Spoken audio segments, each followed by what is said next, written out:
It's time for Marquette College Game Day, powered by ESPN Milwaukee. Sean Jones, 40 seconds left. Sean Jones open three. Good! Wow. He hit it! That's big there. Huge. Sean Jones. Talk about stepping up in a big moment. To a cutting Cam Jones. Lands Got it. He got it. He got it. Perfection. Wow. Literal perfection. Lucas O's. Again? Logo three. Oh! Lucas. He just won the Cintas MVP of the game. Cam Jones still dribbling. Back out to Joplin on the perimeter. 12 to shoot. Joplin. Oh, my baby. goodness. Oh, baby. David Joplin. Wow. Kolick still with it. He'll try a logo three. Good. Why not? Why not? Good. You think it can't get better, and it just did. Broadcasting live from the Gruber Law Office's One Call That's All studios at the Avenue. Here's Brian D. Game day! The Marquette Golden Eagles back in the NCAA tournament. Welcome to a special YouTube and X-only version of Marquette College Game Day, brought to you by Best Electric, National Liquor, Cousin Subs, Marquette Athletics, and the Marquette ROTC. If you're joining us, thanks for joining us.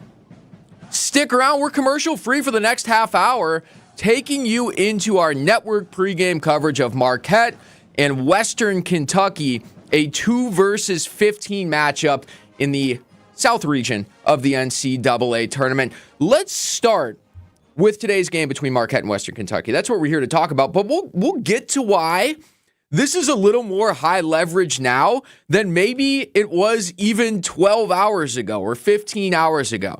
But the big news, as has been the case with Marquette all season long, is that Tyler Kolek is going to play. Shaka Smart confirmed that at Media Day yesterday. Kolek is back. He's back from that oblique injury he suffered about 3 weeks ago against the Providence Friars inside of Fiserv Forum in a big-time victory. And Shaka said yesterday that, quite frankly, Tyler would have been able to play in the Big East tournament last week at Madison Square Garden, where Marquette beat Villanova, beat Providence, came up short against the UConn Huskies on Saturday night in the championship game. A respectable run regardless. But they did the prudent thing. They did the prudent thing in resting Tyler, in making sure that he was 100%. And Shaka said yesterday as well, at the NCAA tournament media availability, that Tyler looked great in practice last week. He was practicing all week. He looked solid. He's currently warming up on the floor in Indianapolis. We're going to check in live from Indianapolis with our buddy Ben Steele of the Milwaukee Journal-Sentinel in just a couple of minutes here on this special edition of Marquette College Game Day. But it is gigantic to have Tyler Kolek back. He is arguably the best point guard in the country. Marquette's just different offensively when he plays versus when he doesn't play. You saw it at the Big East tournament in New York City, right? And the UConn game is a perfect example of how different Marquette is. The first 6, 7, 8 minutes of that game, Marquette was winning 2-0. That was partially because, they weren't shooting very well, and they were defending terrifically against UConn. But Marquette knew that they could not run with UConn for 40 minutes in that building, which was 95% UConn fans being in there. It was chaotic. It was loud. It felt like a UConn home game on steroids. Marquette knew they couldn't run for 40 minutes with UConn. So by design, they uglied it up, and they decided to try to win that game in the 60s and 70s with the group that they had out there on the floor. When Tyler Kolek is at his best, and you can liberate Cam Jones and Oso Ighodaro to do what they do and have Kolek feed them so that Cam and Oso don't have to be ball-dominant guards. And yeah, Oso is kind of a point forward. He handles the basketball quite a bit when Tyler Kolek's not out there. This team can run with a team like UConn. They can win games in the 80s and 90s. They're a top 5 efficiency team in college basketball when Tyler Kolek is playing. So it's a situation where they did the prudent thing by holding him out, understanding that these games that they're playing, hopefully for the next 3 weekends, are way higher leverage than they were playing at any point in New York City last week. You can get into this digital-only program on ESPN Milwaukee's YouTube and X. 800-990-3776 is the phone number to get in if you want to talk some Marquette hoops. But yes, Tyler Kolek is back in the mix for today's game against Western Kentucky. Now, let's talk about the opponent a little bit, because we know what we're getting with Marquette, especially if Kolek plays, which he's going to. Western Kentucky, 15 seed out of Conference USA. They didn't even win the regular season in their conference. They finished third in regular season Conference USA play. They got hot in the conference tournament. They won it, and here they find themselves playing in the NCAA tournament against Marquette. If you've paid any attention to the pregame coverage of this game, Western Kentucky is the fastest team in the country by tempo. They like to run. They like to push the basketball. They like to speed it up. They like to score. They like to throw their opponents off with their tempo.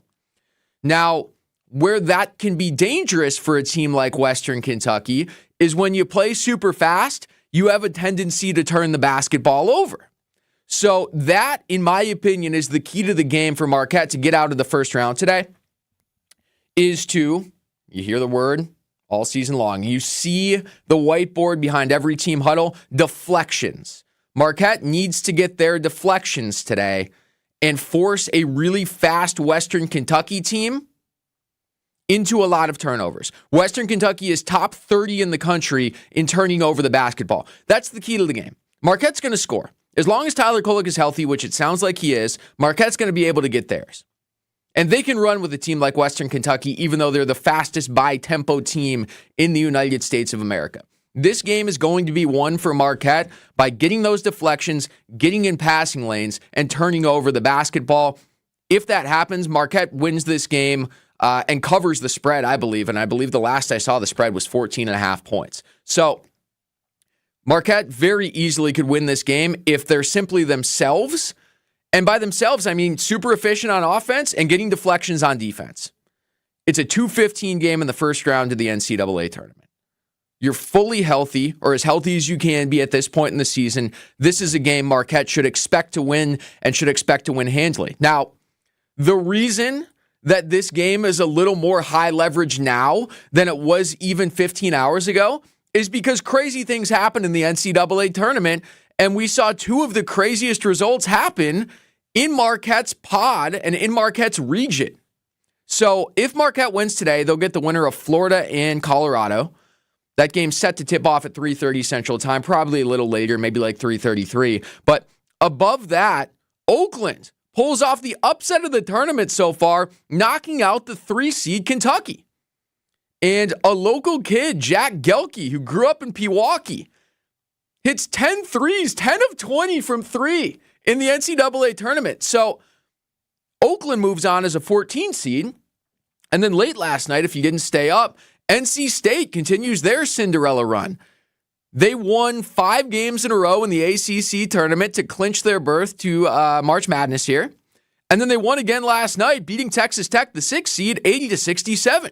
So if Marquette is able to win today against Western Kentucky, and if Marquette is able to beat either Colorado or Florida, and Florida, for those who didn't watch over the weekend, lost their 7-footer, their big rebounder, Micah Hanlogden, to a just absolutely gruesome Kevin Ware, Gordon Hayward, disgusting kind of injury. So you that could be a galvanizing force for Florida. That could also be emotionally taxing for Florida.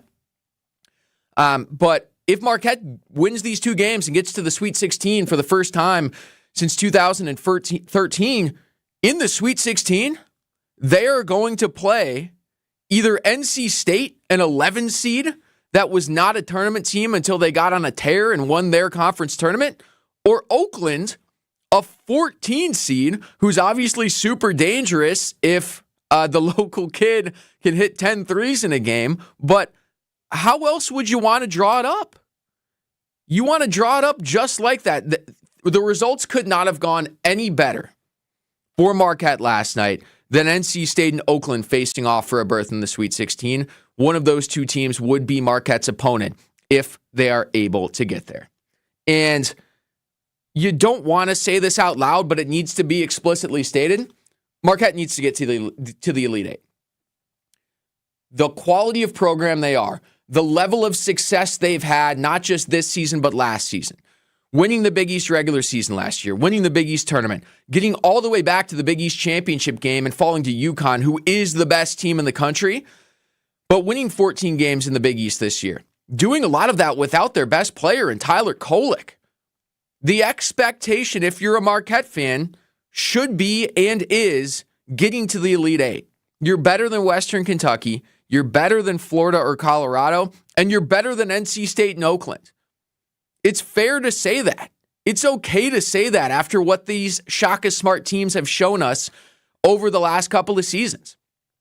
When you've got second-team All-Americans like Tyler Kolek, when you've got shoo-in first-round NBA draft picks like Oso Ighodaro, and future pros like Cam Jones on your roster, and dogs like Stevie Mitchell that are going to make life hell for the other team's best offensive player, yeah, it's okay to say we're going to the Elite Eight. That should be the expectation. Now, yesterday's results are a perfect reminder that anything can happen in the NCAA tournament. Kentucky was probably saying the same thing I'm saying right now about their chances 15 hours ago. Yeah, we're going to the Elite Eight. We might even go to the Final Four. We can knock off Houston. They're out. They're out. So you have to take it one game at a time, and Marquette will take it one game at a time. But the expectation should and absolutely is getting to the Elite Eight at this point in time. 800-990-3776, the number for you to get in if you'd like to talk some Marquette hoops against Marquette and Western Kentucky. You can hear the game on 94.5 ESPN.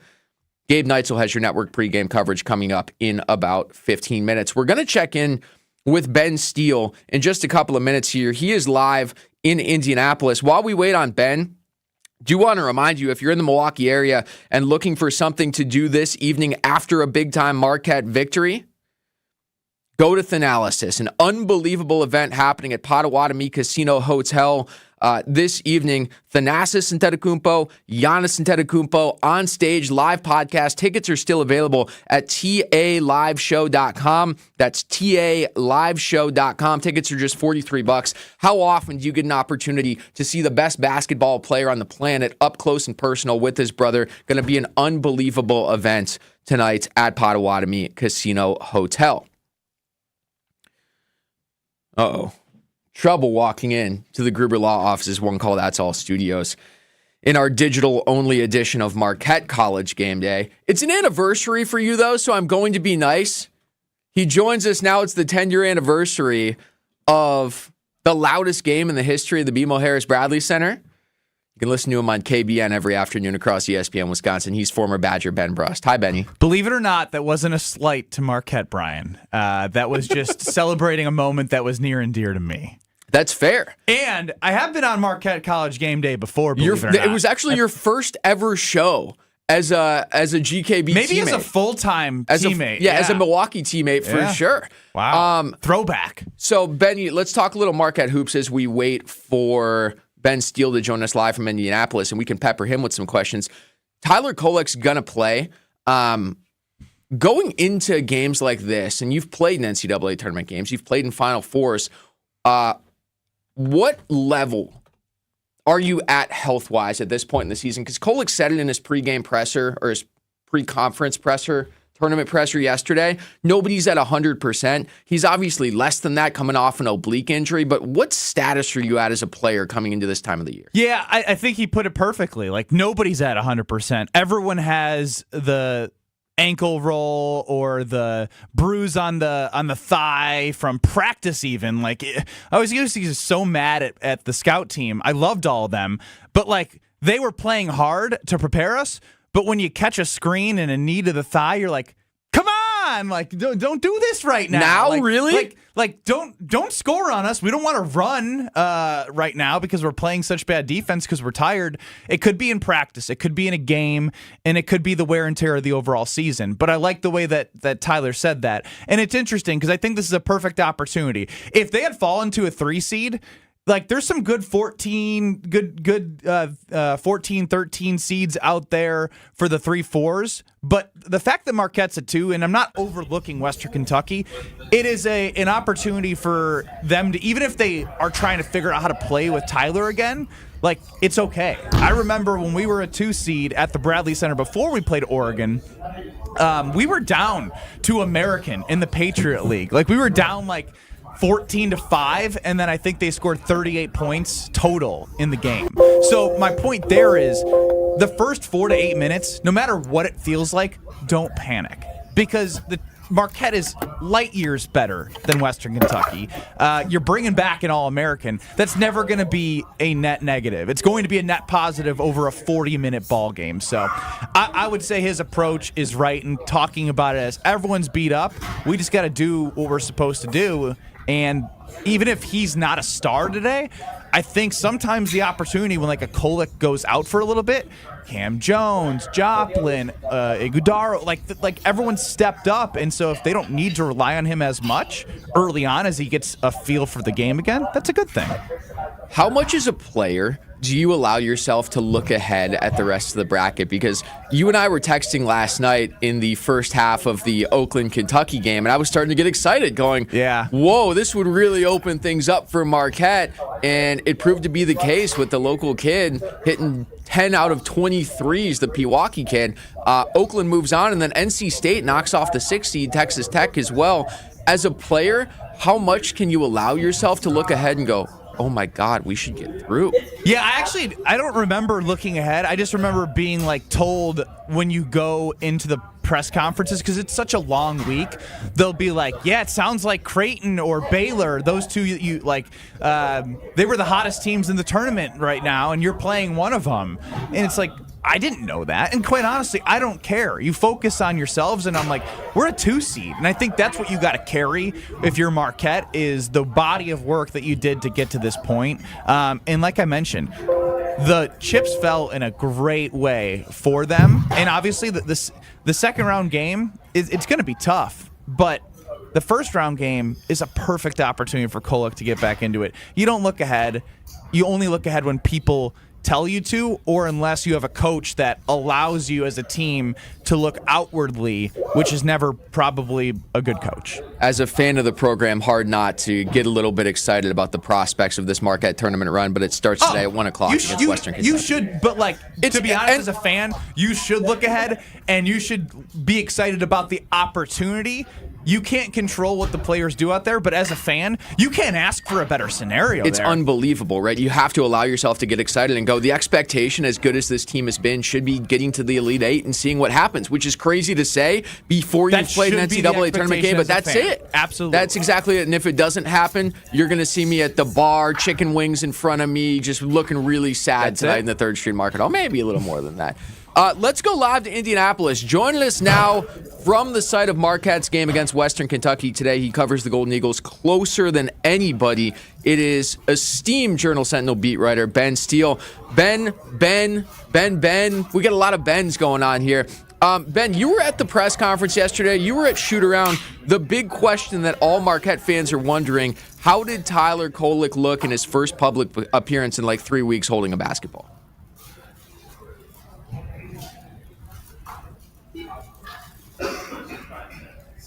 Good job, Ashton. This is why we took you off from producing. Having a tough time catching up with Ben Steele. We'll try and get that figured out. I think... Here's what I'll say. I wasn't at the press conference, and I'm not Ben Steele, but I'm pretty sure I saw a tweet that he had half-court shots in practice, and that's all you need to know. And he's a lefty, and his oblique strain, his grade 2 oblique strain, was on the left side. So when you're shooting, and I've got a basketball here, as a lefty, you're pulling that muscle. So if he's launching from half court in a situation like that, you got to believe he's absolutely healthy enough to play and look like himself. I agree. The scary thing is when it comes to a muscle injury, right? I don't want to bring it back to the Green Bay Packers, but what did we see from the hamstrings of the Green Bay Packers? We saw it continuously re-hurt, and re-pull. So you don't want to just put it out of your head as a fan.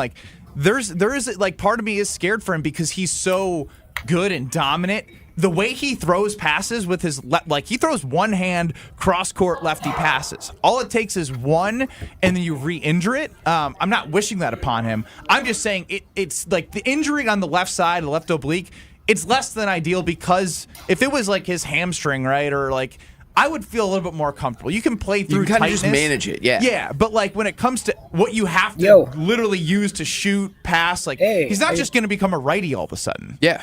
Yeah, exactly. And it's going to be wild to see kind of how he manages. And I think every Marquette fan for the first 2 or 3 minutes of the game, all eyes will be on him. Nobody's going to be watching anybody else because we haven't seen him play in close to a month now, and you want to see just how close to normal he looks. Man. Ben, as we inch closer to tip-off, obviously the late game, you have a vested interest tonight with Wisconsin taking on James Madison, a team that's 31-3 this year and knocked off Michigan State in the first game of the season. Obviously, you're not going to put too much stock in a game that happened in early November. Things are very different now. But what's your mentality with this Badgers team playing some of their best basketball of the season going into tonight's first round game? I mean, the easy answer is like to me, it's not about James Madison. It's about Wisconsin, right? When they were 14-6 to start the season, they like played well and they won games. And this is going to sound simple, right? When February they were 2-6, they turned it over. They played bad basketball, but Coach Gard said it best, right? You want to be playing your best basketball in March, and he said, we are doing that. And I think they're playing, the version of the Big Ten Tournament Badgers was better than the 14-6 start to the season, which is what you want. That being said, I'm still scared because they don't guard anybody. Like this is like an opposite Badgers team. It's like it's Freaky Friday. Throwing off the ball off the backboard. They're scoring in the 90s and the 80s. Like that to me is scarier than anything in the world. I'm not saying I want to look at the Badgers in a 40 to 50 to 60 point game. But some of these games are getting in because especially in the tournament, if you let teams get in rhythm, especially these hungry teams that have won 30-plus games and have tasted victory, you don't want to give them confidence at all. I mean, you saw it twice yesterday with Oakland, and then the late game with Samford, a game they probably should have won if a call wasn't botched against the Kansas Jayhawks. I think we've got Ben Steele now live from Indianapolis. Ben, do we have you? Yeah, what's up, guys? We got video, we got telephone, we got everybody. We're just going to make it work. We'll do soup can and string if we have to. So, Benny, I asked you, talk to me about Tyler Kolek and how he looked at shoot-around yesterday.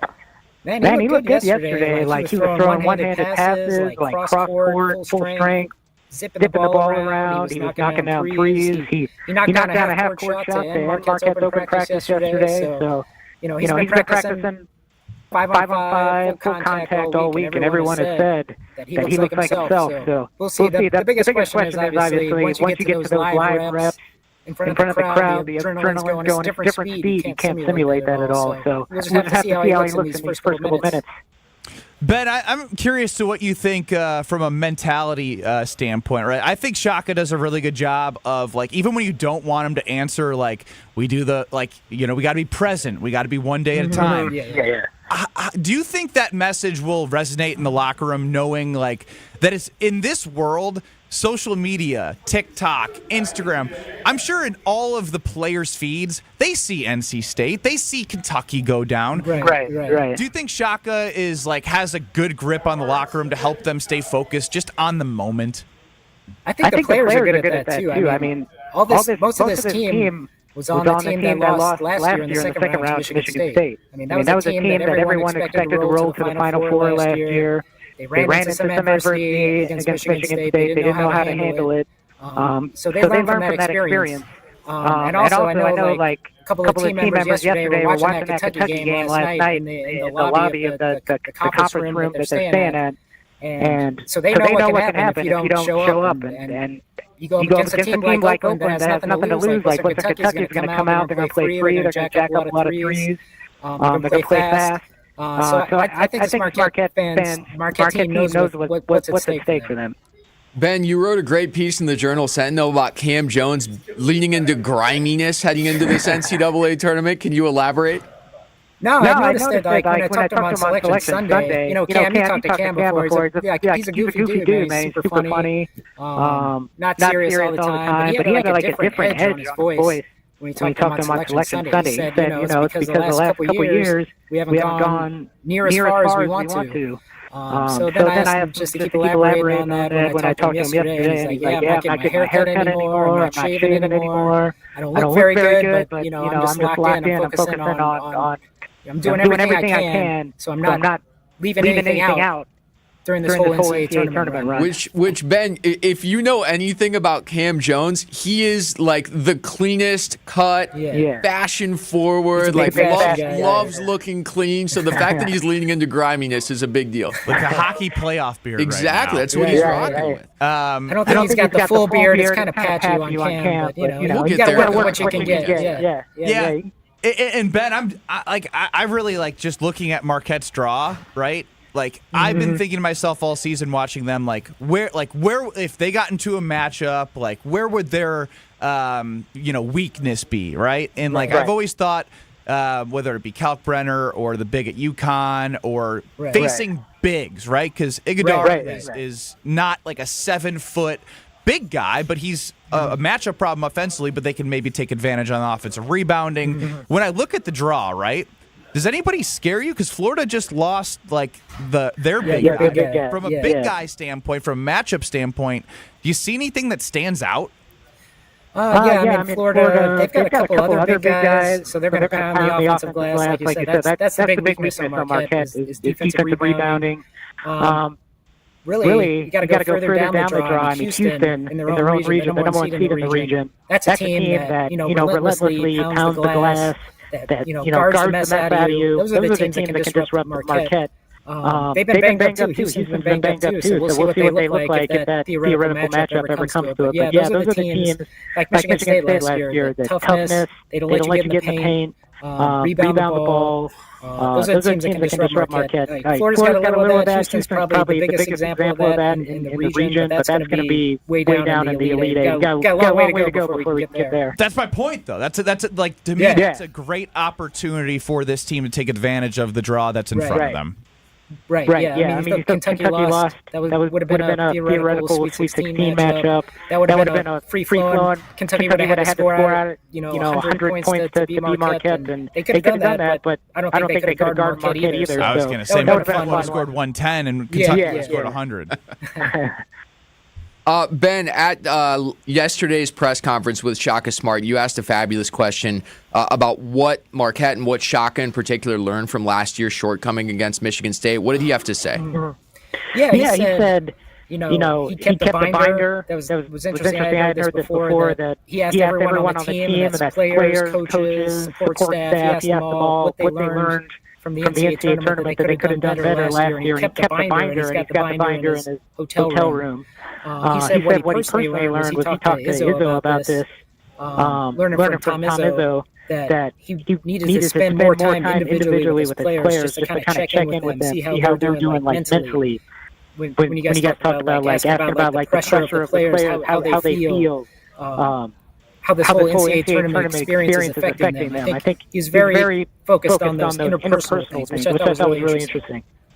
Who do you think of the non-Cam Jones, Iguodala, and Kolek is primed to have the, you got a lot of guys on this team that are rotational that could pop, a different guy each game. Who do you think is the guy that's primed for a moment like this? I'm going to say the local kid, David Joplin, especially in a game like this against Western Kentucky, where it's going to be a lot of possessions. It's going to be up and down. It's going to be open behind the three-point line. David Joplin's a guy who's not afraid at the moment. He's going to be putting them up. He's going to be putting up the shots. So if they're falling and he can get into that rhythm, I think he could be one of the guys that's poised to have a big game. Last thing for you, Ben, your go-to cut of steak at St. Elmo's after the game today in Indianapolis will be? Oh, man, are you sending it along the ESPN Milwaukee credit card? I can hit you in the Venmo. We can expense something.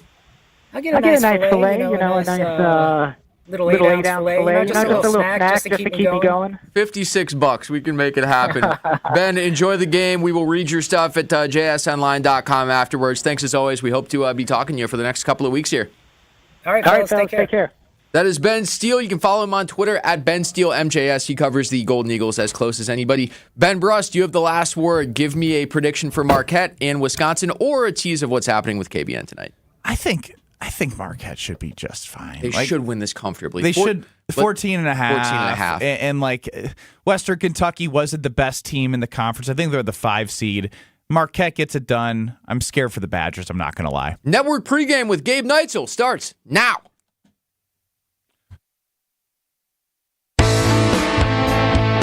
On the Marquette University Golden Eagles Sports Network. From Learfield, this is Wintrust coverage of Marquette basketball.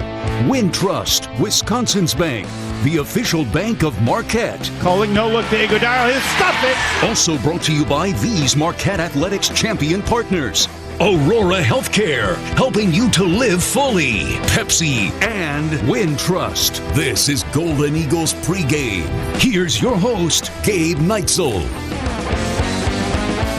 We are hanging out live from Buffalo Wild Wings in West Allis. It's the first round of the NCAA tournament. Marquette fans, Buffalo.